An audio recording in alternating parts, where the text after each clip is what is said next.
So, David, getting ready to leave the country for the first time in your memorable adult life, not counting Mexico and when you were 3. Didn't count. How are you feeling? Excited. You seem really excited.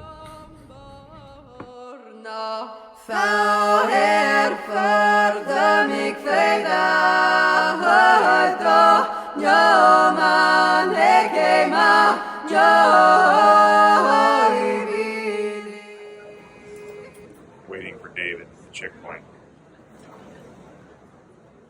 Because he doesn't have TSA free.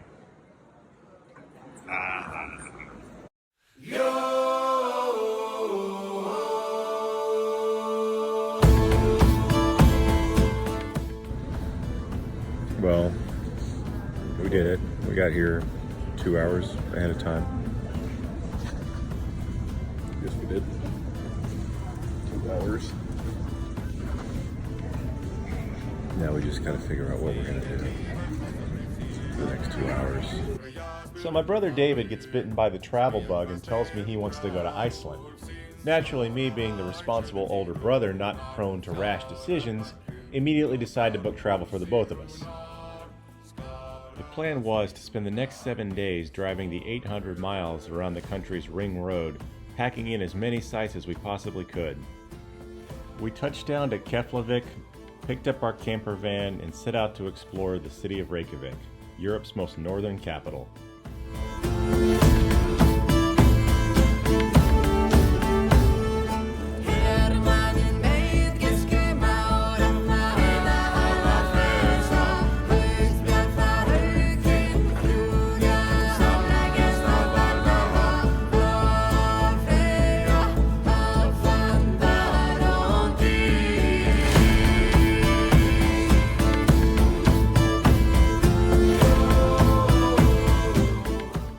But with so much to see and so little time, we couldn't linger in any one place very long.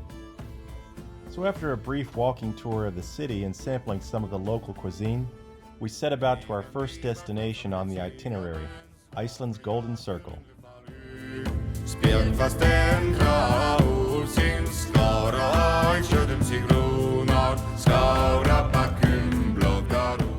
The Golden Circle is a 300-kilometer loop from Reykjavik into Iceland's southern highlands and back, which covers some of the most popular tourist destinations that can be easily seen from the capital city inside of a 1 or 2 day drive.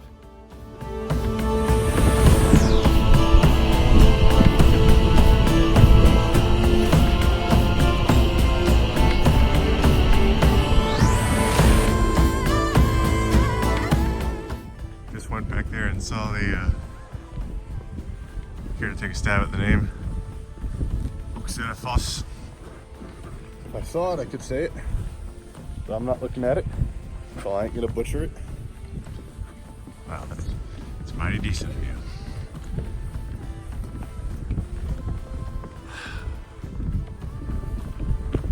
It's a little cold. It's a wee bit. Our first day in Iceland would conclude in a national park, the name of which I won't try to pronounce because I was assured by the locals that I was doing it wrong. It is the site of the world's oldest parliament and offers some of the most breathtaking views of the Golden Circle. But the area had a geological significance long before there was a political one. This is where the tectonic plates of North America and Eurasia come together, the shifting of which has created these massive rifts in the landscape which continue to drift apart every year unnoticed to the thousands of travelers that come here for this dramatic scenery.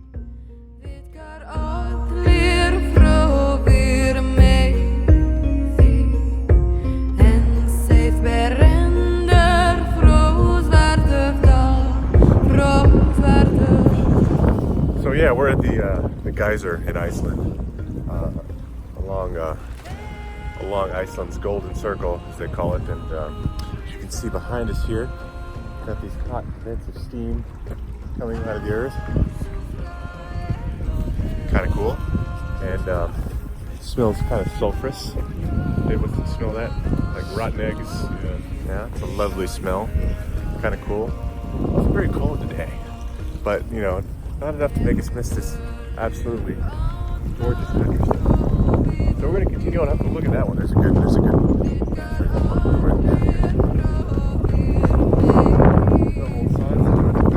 Right out there. What's that say? 80 to 100. You see that? 80 to 100 degrees Celsius. Right there. That. Well, maybe not that. But that No, over there. that. Yeah, take your word for it. It smells kind of like sleeping next to Oakley.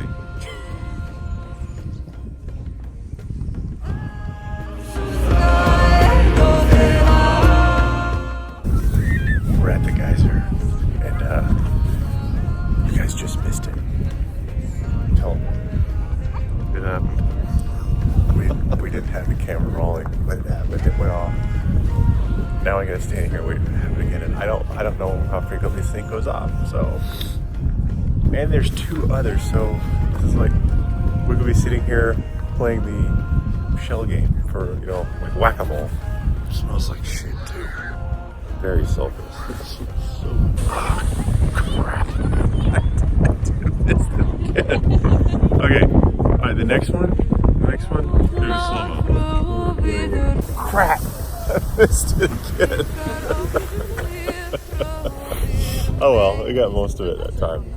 I still missed the moment of glory though. Oh, look at that! Yes! Yep.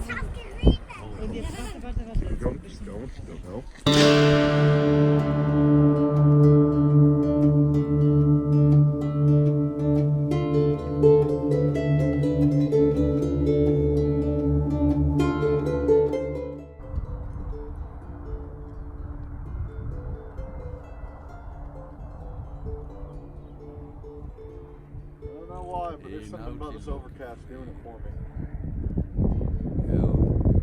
I'm here to tell you, this place is awesome, but it smells bad. Rotten eggs. But it's cool. It's very cool. Plus side. On the plus side, as bad as all these geysers smell, or as much as possible. Because even the sound of it is going to just make people think, oh, the geyser's heating up. No. You said they can do what as much as they want? You heard. No, I didn't. The video didn't hear. Say it. They can cut the cheese as much as they want. There was David that said, Well, he said, only because you. he said, oh, this is the perfect place for mom and dad to visit. You said that. Oh, there it goes. Shit. See, it didn't make a noise.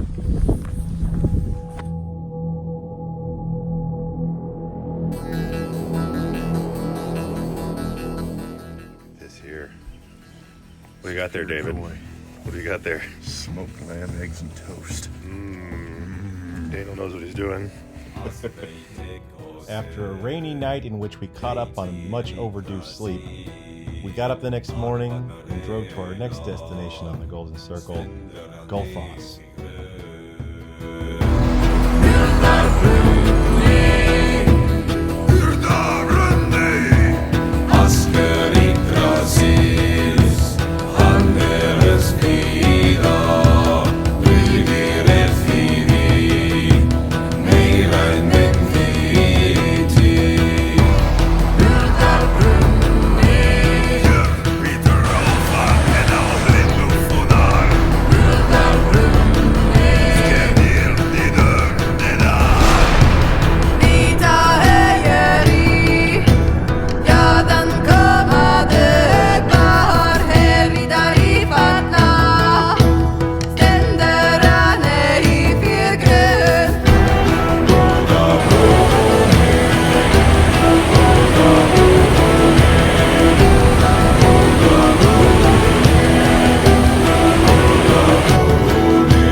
and I are here at Gullfoss,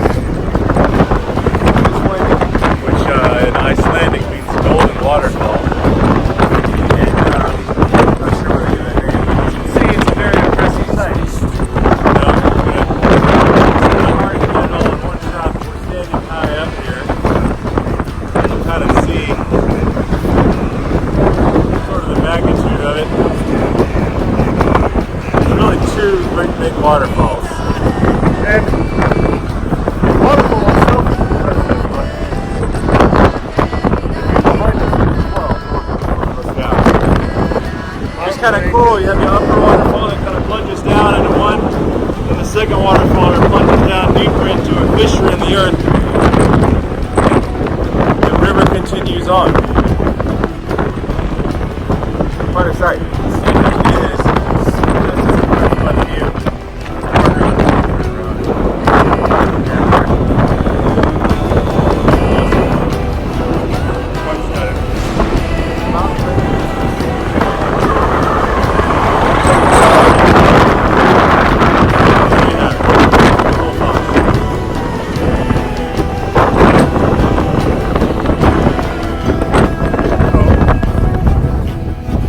Liking it so far? It's nice.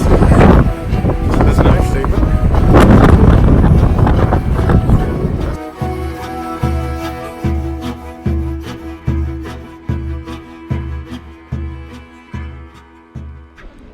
So we're just hanging out in the hot springs. Kyle? Don't worry, Mom, it's legal. We're in Iceland. Yeah, it's 18 here. Just chilling. Enjoying the geothermal hot springs. And it's quite nice out here. A light rain and cool up top, but this hot spring, which over there you can see the fence, which blocks off the area. It's actually what did they say it was? About 80 to 100 degrees Celsius. Yeah. Over on that side of the fence, which you do the math. It's quite hot. So we don't want to go over there.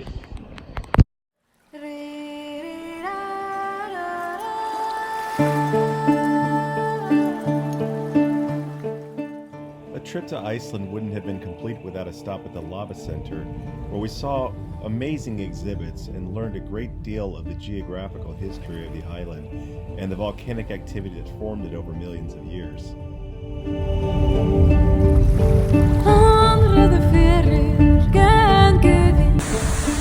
Seljalandsfoss is one of the most visited waterfalls in Iceland, and there's no question why. In addition to being right off of Route 1, so it's easily accessible, it's also a spectacular sight to behold. However, just off the beaten path is a secondary waterfall, the name of which I couldn't even begin to pronounce, but serves as a special treat for the traveler who ventures off the beaten path and is not concerned with getting thoroughly soaked.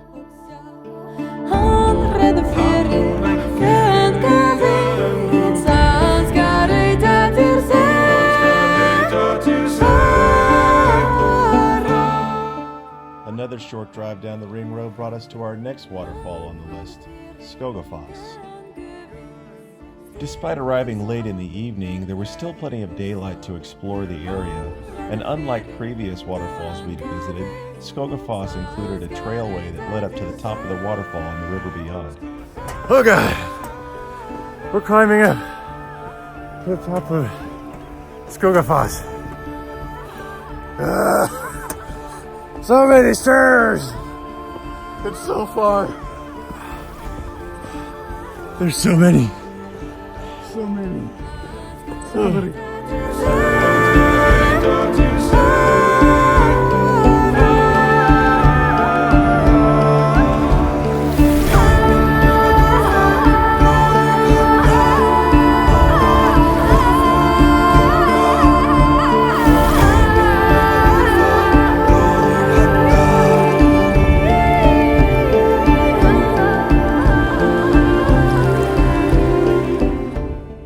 Several miles upriver, we returned to camp, where we set up by the falls and awoke the next morning to blue skies and hot coffee that we brewed with water right out of the river itself. After that, it was back on the ring road to continue our journey, as our itinerary demanded that we keep a tight schedule if we were to make it all the way around and back to Reykjavik in time.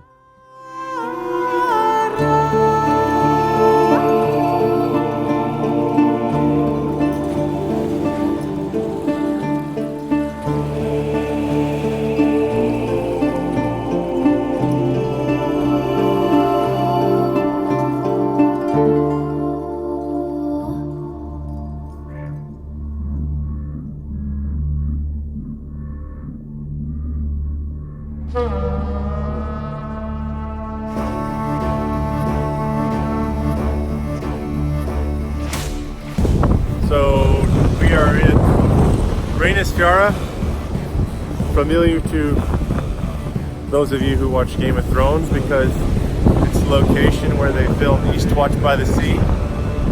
And I'm just going to give you a pan around here and take a look.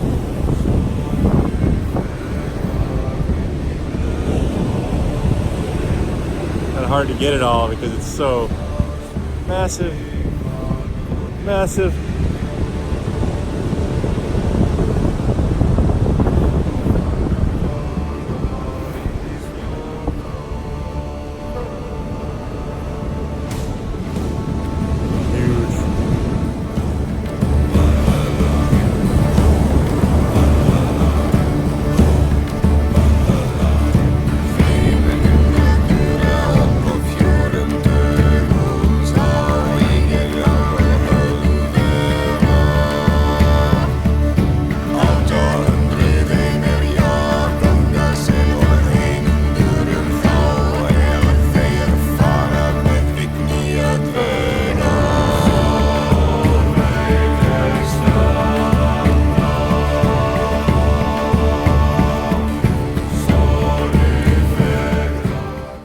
Continuing eastward, we witnessed natural monuments to Iceland's volcanic history as we drove through vast lava fields and endless floodplains dotted with the remnants of a not-so-distant past.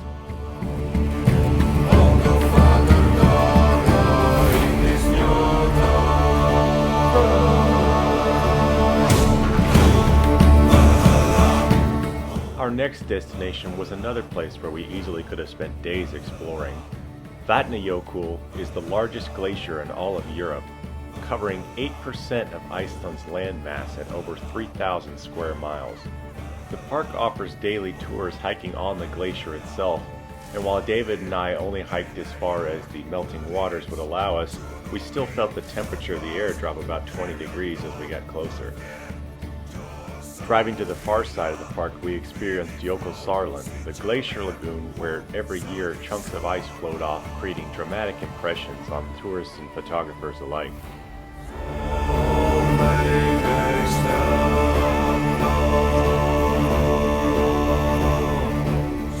On the next day, the fog lifted and we were treated to some of the most spectacular views that we'd seen of the island yet.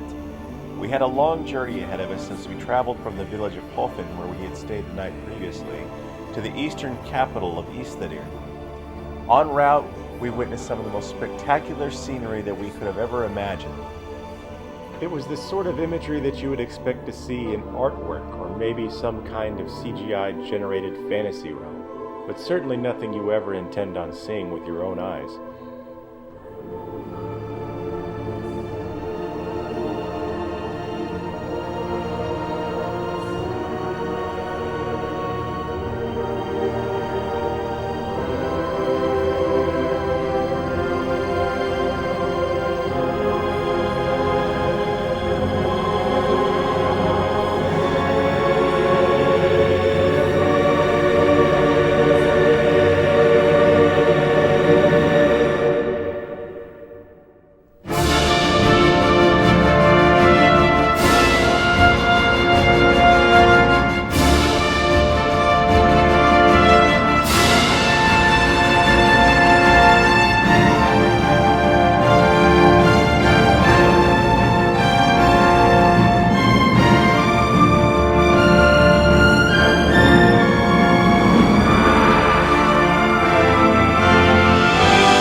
arrived at Skorahester for a day of riding Icelandic horses, and got more than we bargained for, as our host showed us around their sheep farm, which we had come to in the middle of lambing season.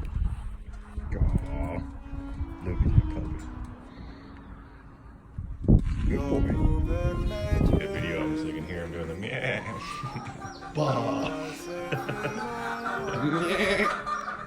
So you're not going to do it because you're doing it. That's very true. I told you they wouldn't be a fan of your mocking them. Also curious. Where's that pig? Look, here's a pig over here, guys. Here's a little pig. Little tiny pig. Dude. Hello.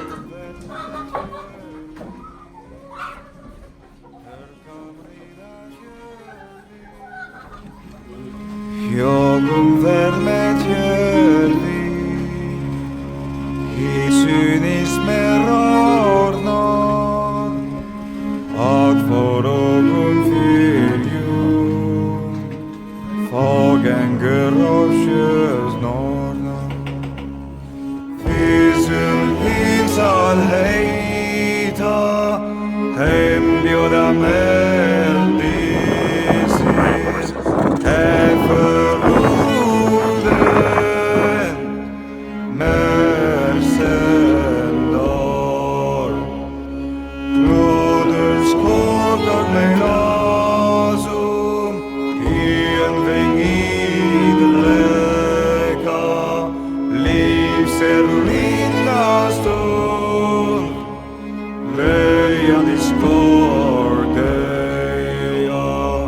Hjogum fer með hjörði After our own crash course in Icelandic horsemanship, a couple of local riders put on an exhibition for us, showing off the Icelandic horse's unique gait, known as We the can shift tvolt. all gears. Top, trot, pace. That is what is unique with the Icelandic horse. These things. It's very cool. Gleymsendur römmanar við Sonum mínum mannsfela After saying goodbye to all of our furry friends, we hit the road again as we had another long drive ahead of us. Several hundred kilometers over Iceland's volcanic plains. A long trip after a day full of riding, but well worth it for our destination. The perfect end to our day was waiting for us at the Maivatn nature baths, where we spent several hours drinking local brews and soaking up the pale blue water of the lagoon under Iceland's famous midnight sun. Dreka Lífs lindastund Leiðandi skordeyja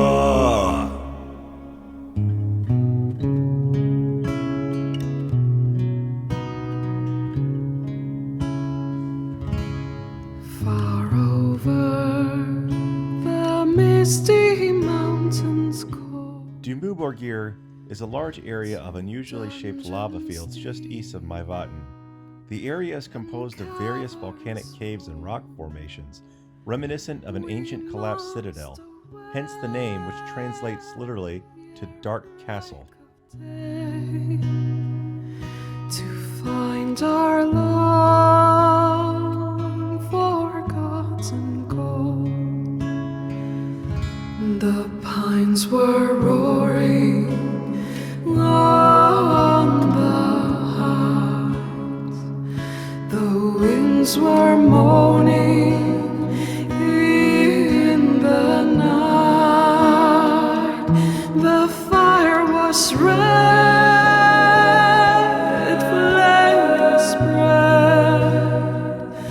The trees like torches. Next, we headed up the road to the small village of Husavik, which is world famous for being one of the best spots on the planet for whale watching.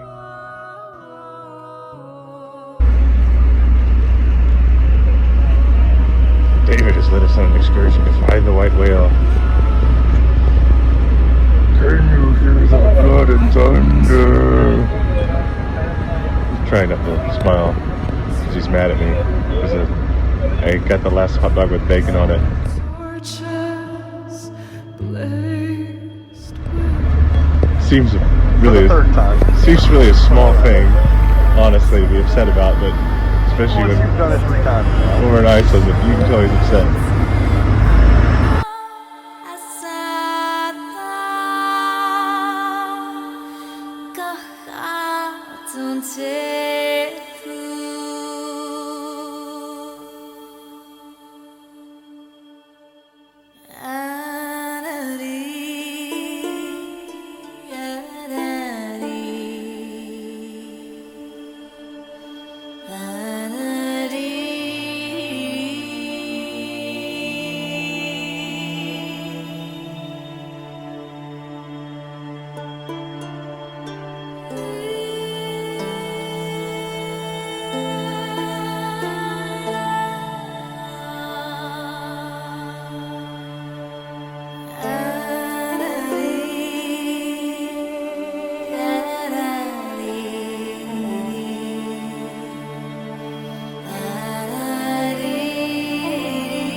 Hey, David.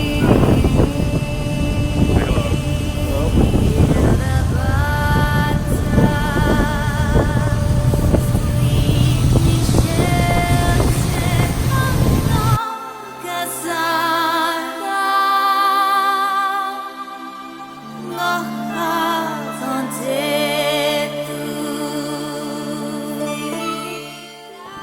So we've been out here watching whales. A whale. There's that couple of whales, right? Yeah. And currently stalking a shy whale. Like a creepy dude does bar. Not quite like that. That's a little bit different. We don't have the same end goal.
Iceland. It's almost 12:30 at night. As you can see, it's still daylight. This is crazy. Birds are still singing. People are sleeping, which is why I'm whispering, but how do you sleep when it's this light out?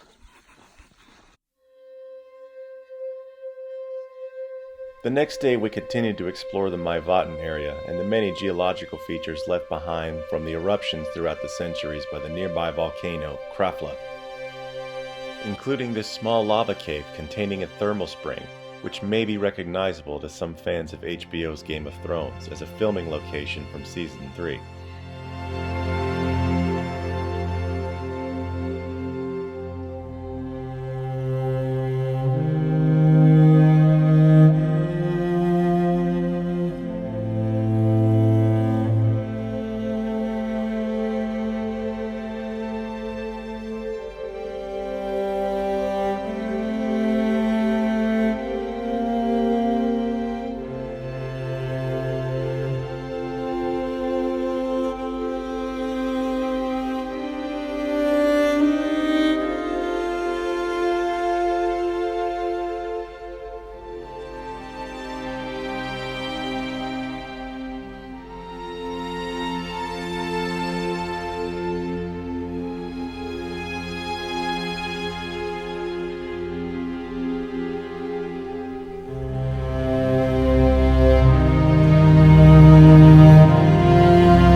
showing you today how to survive in Iceland. Today on Bad vs. Wild.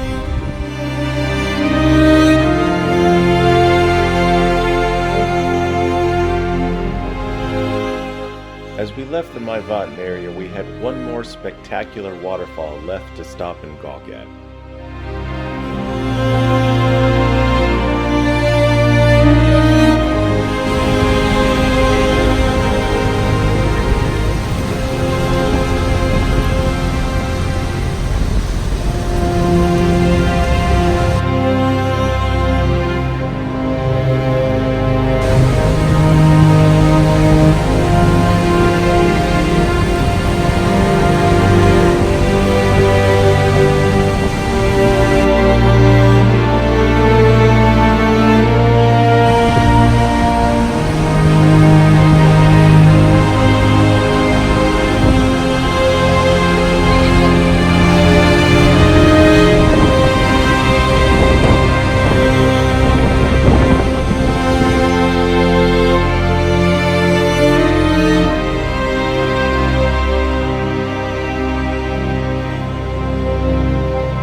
The port city of Akureyri is sometimes called Iceland's capital of the north and is only 62 miles from the Arctic Circle. Despite having only a modest population of around 14,000, it's a vibrant little city with plenty of shops and restaurants to explore.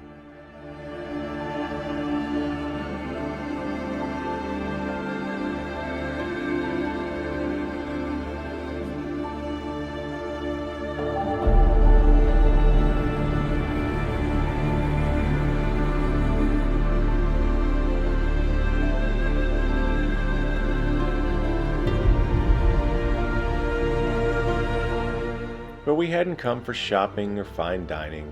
We'd come for nature. And so with that in mind, we had booked a trip to go river rafting on the East Glacier River. A massive flow of water from melting inland glaciers containing Class 4 rapids widely regarded by the experts as one of Europe's most difficult rivers.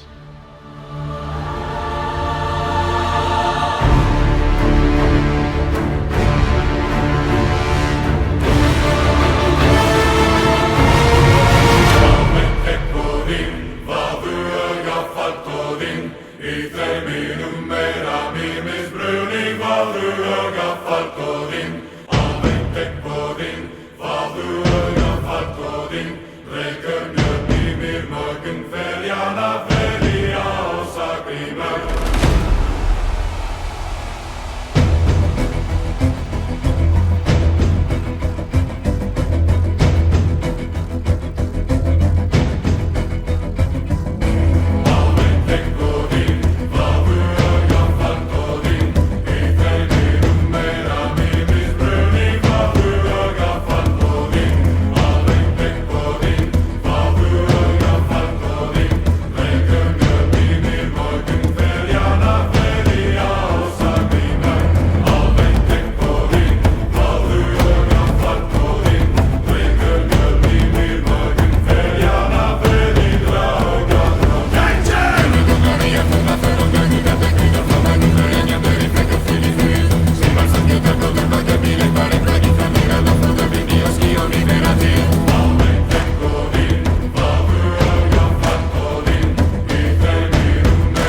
gaffat kodin, itse minun meidän mimis bruni, valvyö gaffat kodin, valvente kodin, valvyö gaffat kodin, lekön mimir morgen feljana felia osa grimmer, valvente kodin, valvyö gaffat kodin, itse minun meidän mimis bruni, valvyö gaffat kodin.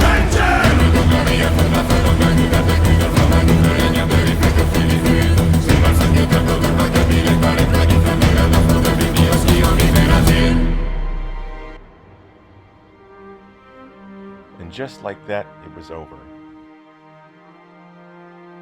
We still had one more night in Iceland and a bit of driving to do to bring ourselves full circle back to Reykjavik, but the bulk of the trip for the most part was done.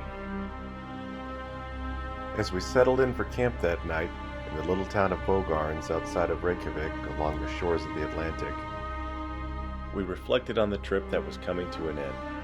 An incredible journey that had lasted almost 8 days and over 1,300 kilometers that we would not soon forget.